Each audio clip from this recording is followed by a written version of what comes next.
Hi guys, in this video I'm going to show you how to buy BRIC token on Binance Alpha. As you know, BRIC just get listed on Binance Alpha, so if you want to buy it, I will show you. First, you can open your Binance apps and then go to your search box here in the top. And then you can search BRIC.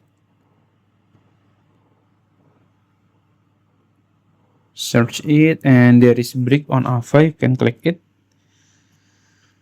And then this is the chart, and if you want to see the details, you can click info here in the top and you will see 24-hour high, low, and the volume.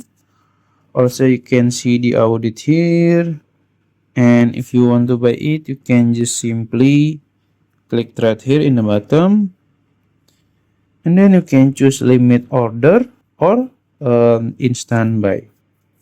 That's it. If you found this video helpful, please like this video and subscribe to my channel. Thank you.